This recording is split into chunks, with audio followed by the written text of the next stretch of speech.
नमस्कार। कुंभ की यात्रा भी हो गई है मेरी। तो उस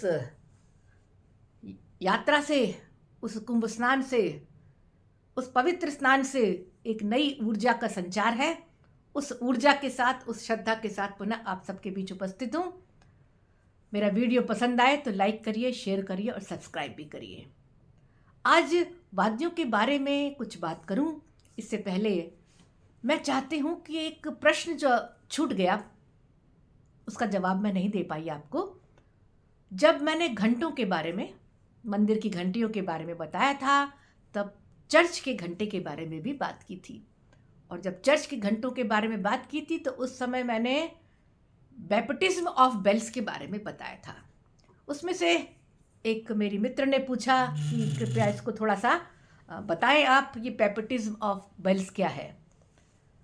तो जिस प्रकार से बैप्टिज्म किया जाता है ईसाई धर्म में, हमारे यहाँ 16 प्रकार के संस्कार होते हैं, पर उनके यहाँ ये बैप्टिज्म एक संस्कार है जिसके द्वारा ईसाई बना जाता है। यानी सभी ईसाई जो भी हैं धर्म के, उनका बैप्टिज्म होना आवश्यक है। उस बैप्टिज्म में जिस भी चर्च को वो मानते हैं, उस चर्च में जाते हैं। वहाँ के फादर जो हैं वो वहाँ के पवित्र जल, होली वाटर कहते हैं उसको उसके सिर पर छिड़क कर, कहीं कहीं दिया है कि शायद सर पे पानी में सर को डुबो कर भी करते हैं। अलग अलग शायद चर्च में अलग अलग प्रथाएं होंगी।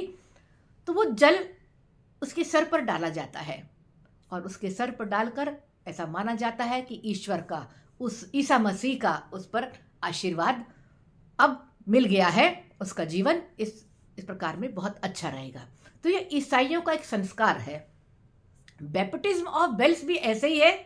जिस प्रकार से वो लोगों का संस्कार करते हैं, ऐसे ही चर्च के घंटे या घंटियां लगाने से पहले, चर्च में घंटा लटकाने से पहले, ठीक है, या कहीं घंटियां भी लगती हैं, कहीं एक घंटा भी लगता है, लटकाने से पहले उसका भी बैप्टिज्म किया जाता है। यानी उस पर भी उस पवित्र जल को, उस होली वाटर को छिड़का जाता है, उनको शुद्ध किया जाता है। और ये मान्यता है कि इस बैप्टिज्म के बाद उन घंटियों की आवाज से सारी प्रेतात्माएं, सारी बुरी आत्माएं दूर रहेंगी और ईश्वर का आशीर्वाद हमको प्राप्त होगा। ये है बैप्टिज्म ऑफ बेल्स। चलिए आज दो छोटे छोटे वाद्यों के बारे में आपसे बात करती हूँ।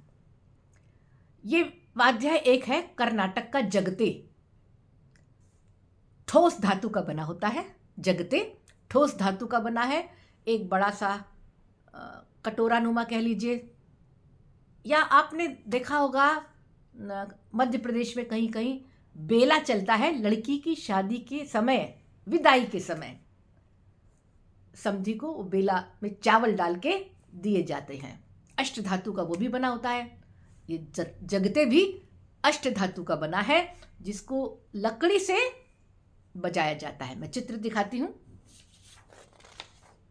ये है जगते, है ये एक बर्तन जैसा। ये लकड़ी है। ये 3 रंग रंगे हैं, ये आपने देखा होगा। दक्षिण भारत में हमेशा चीज़ें जो है बहुत ही चटकदार, रंग बिरंगी, ऊर्जा से भरी होती हैं, ठीक है। और इस वाद्य यंत्र को यक्षगान के दौरान बजाया जाता है। यक्षगान, यक्षगान देवताओं का एक गान है। जब मैं आपको यक्षगान के बारे में, नृत्य के बारे में बताऊंगी तो कोशिश करूंगी इसके बारे में बताने की। यक्षगान के समय यानी देवताओं के इस गाने गीत में हम इस जगते को बजाते हैं और मानते हैं कि इसको, ये खुशी प्रकट करने का, इसको बजाना एक खुशी प्रकट करना है, एक प्रसन्नता प्रकट करना है और देवताओं के प्रति अपना आह्वान करना है। देवताओं के प्रति हमको ये बजाने के लिए कार्य किया जाता है। ये कार्य जगते जो है बजा के हम उस यक्षगान को, जो देवताओं को समर्पित है या देवताओं के द्वारा गाया जाता है, या जो जैसे गंधर्व होते थे, है ना, आप देवी देवता जो होते हैं, जो देवताओं में जो स्वर्ग में है लोग, जो यक्षगान करते हैं, जो केवल गीत गाते हैं, बजाते हैं, वो गंधर्व हैं। तो ऐसे ही यक्षगान एक विशेष प्रकार का नृत्य है, एक विशेष प्रकार का गान है जो कर्नाटक में प्रसिद्ध है। उसके लिए ये जगते बजाया जाता है। ये है जगते। इसके साथ ही मैं आपको एक दूसरा वाद्य, एक जनजाति से लिया हुआ वाद्य, बहुत ही यूनिक प्रकार का वाद्य है ये। मैं आपको बताऊंगी जिसका नाम है रूसेम। रूसेम, नीचे गोल लकड़ी दिखेगी दूर से, लेकिन वो लौकी है, सूखी हुई लौकी, जिस पर 2 बांस लगे होंगे और एक फूंकने का बांस में, जैसे बांसुरी में छेद होते हैं उसी प्रकार से इसमें भी छेद होते हैं, 6 छेद होते हैं और उसको फूंक के बजाया जाता है, इसलिए इसको सुशिर वाद्य कहते हैं। देखिए ये है रूसेम, देखिए पास से।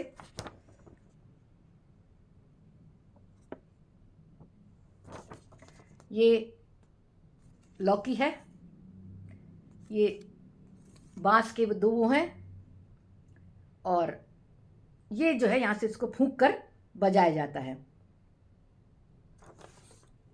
ऐसी मान्यता है कि इसको जब फूंक कर बजाते हैं, ट्यूनिंग की जाती है उसमें, ये जो छेद है इसके ऊपर ये सब चीजें बंधी हुई हैं, जगह जगह इसको ट्यून करते हैं, यहां से फूंक के बजाते हैं। ऐसी मान्यता है कि इसको बजाकर हम देवताओं का आह्वान करते हैं। किस बात के लिए आह्वान करते हैं? अपनी समृद्धि और अपनी सुरक्षा की। जैसे कि हम मानते हैं, हम जो पूजा करते हैं किस लिए मानते हैं? सुख समृद्धि दो और सुरक्षा करो। ऐसे ही रूसेम की कोम जनजाति में ये वाद्य बजाया जाता है, जो कि ऐसी मान्यता है कि ये हमारे दैवीय माता पिता, ठीक है, दैवी माता पिता के सम्मेलन से यह ब्रह्मांड बना है। ये जो चित्र है इसमें जो ये लौकी बनी है, ये गोल दिख रही है ना आपको, ये लौकी जो है माता के गर्भ की परिचायक है। ये जो है, जो फूंक कर बजाया जाना है, फूंक कर बजाया जाना है, ये पिता का, दैवी पिता का परिचायक है। दैवी पिता, देखिए और ध्यान से देखिए,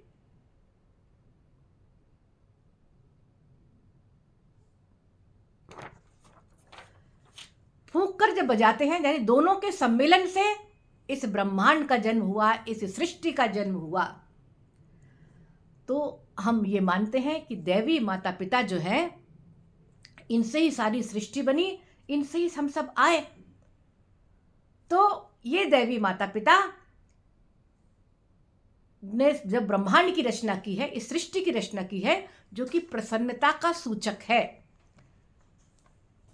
दोनों का सम्मेलन, फिर देखिए, दोनों का सम्मेलन,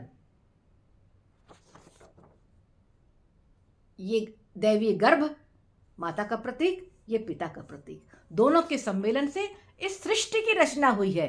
और जहां सृष्टि की रचना है वहां खुशी है, वहां प्रसन्नता है, वहां आभार है। हम अपने उन दैवी माता पिता के प्रति कृतज्ञता प्रकट करते हैं, सुरक्षा मांगते हैं, सुख समृद्धि मानते हैं और खुशी प्रकट करते हैं। तो ये रूसेम वाद्य जो है, जो कोम जनजाति का है, ये वाद्य भी हम इसको खुशी के अवसर पर बजाते हैं, खुशी के अवसर पर बजाते हैं, त्योहारों पर बजाते हैं, विवाह समारोह में बजाते हैं, पर सृजन है क्योंकि, इसलिए अंतिम संस्कार में नहीं बजाते। तो ये एक विशिष्ट प्रकार का वाद्य जो कि जनजाति से संबंधित है। आपको कैसा लगा? आप मुझे कमेंट्स कर कर जरूर बताएं, और मेरा वीडियो यदि पसंद आए तो सब्सक्राइब जरूर करें, और आपके कमेंट्स का मुझे इंतज़ार रहेगा। अगले वीडियो में फिर कुछ नए वाद्यों के साथ आपके साथ मिलती हूँ, और शीघ्र ही नृत्य के ऊपर आने वाली हूँ। तब तक के लिए नमस्कार।